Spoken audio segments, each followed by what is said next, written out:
La colline de vision. Fermez les yeux et prenez quelques inspirations profondes.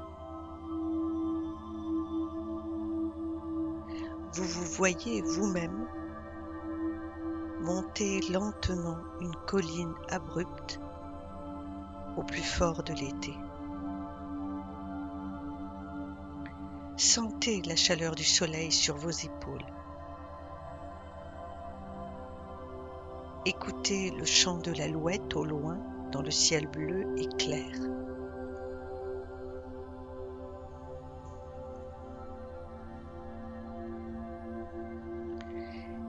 Des abeilles grasses, avec du pollen jaune sur leurs pattes, bourdonnent de façon endormante parmi les bruyères mauves et blanches.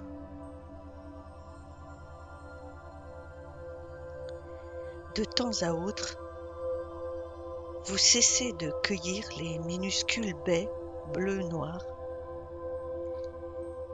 qui poussent parmi elles.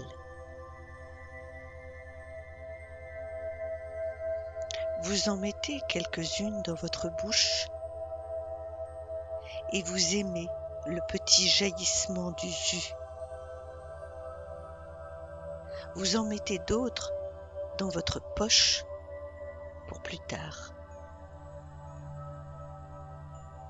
Maintenant, vous êtes arrivé en haut de la colline et toute une perspective s'ouvre devant vous. Dans la chaleur miroitante d'août, vous pouvez voir de magnifiques champs, villages, tout en bas. Et au-delà des bois, des collines, et au loin, dans une légère brume bleue, les montagnes et la mer.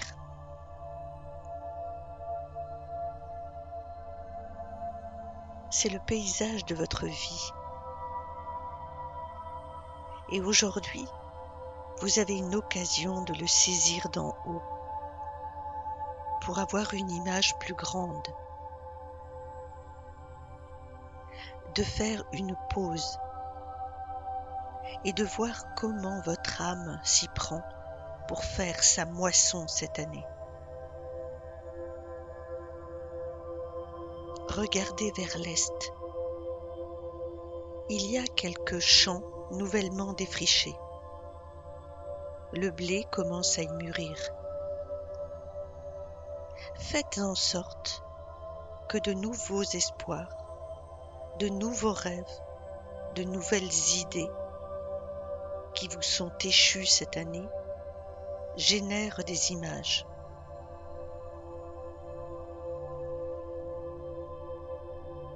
Se développe-t-il comme vous le voulez ?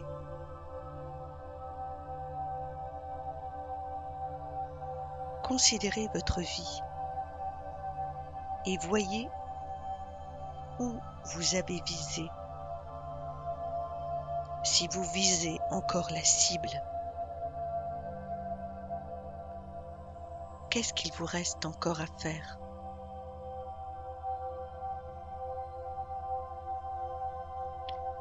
Maintenant, tournez-vous vers le sud. Voici des champs couverts de blé jaune qui arrivent à leur pleine maturité. Qu'est-ce qui porte ces fruits dans votre vie maintenant que vous avez travaillé avec zèle toute cette année ?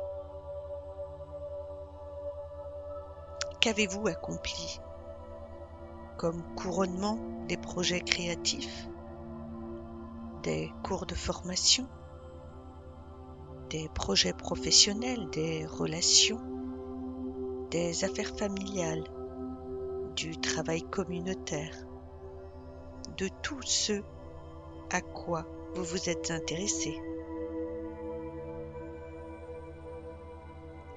Comment ces projets se réalisent-ils dans votre vie? Récoltez-vous la récompense que vous espériez? Êtes-vous satisfait avec les prémices? Qu'est-ce que vous avez préféré dans la récolte de cette année? Tournez votre regard vers l'ouest. Voici un champ où le grain est malade, couvert de taches noires, de moisissures et étouffé par les herbes. Considérez les résultats qui ne vous ont pas satisfait cette année. Demandez-vous de quelle façon vous avez pu, consciemment ou non, contribuer au choix que vous avez fait. Que pouvez-vous changer pour ne pas recommencer les mêmes fautes aux semailles prochaines?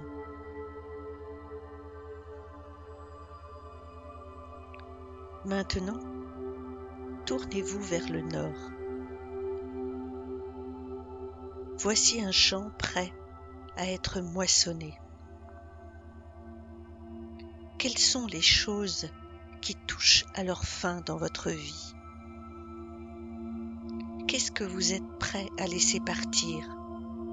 Ou qu'est-ce qui doit partir?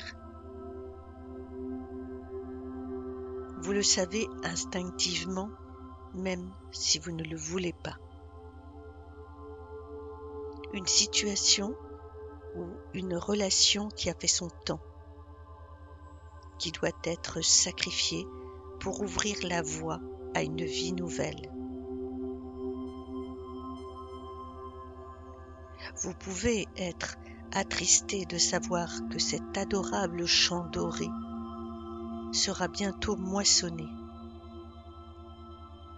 Mais vous savez que le sacrifice du grain est fait pour que la vie nouvelle puisse apparaître.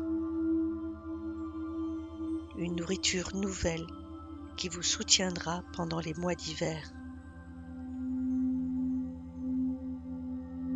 Et maintenant, vous vous tournez vers le centre de la colline et debout, devant vous, de chaque côté d'une dalle dégrossie, se trouvent le Seigneur et la Dame des moissons.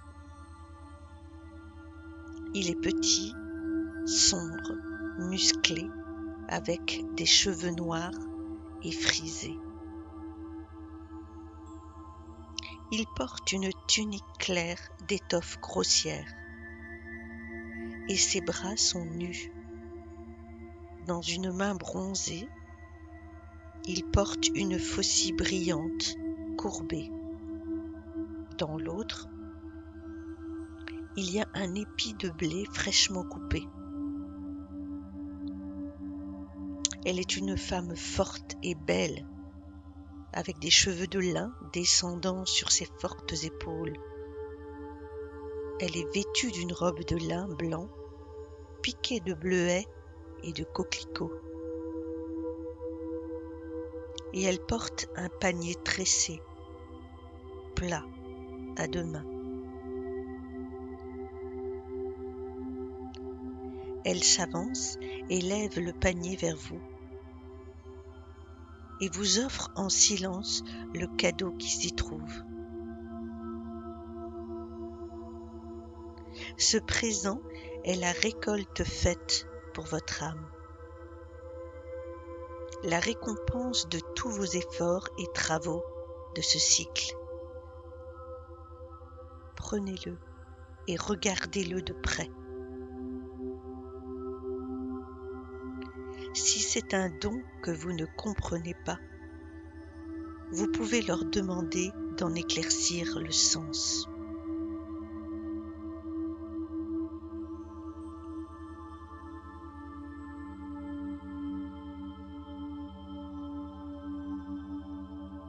Puis, vous adressez vos remerciements au Seigneur et à la Dame,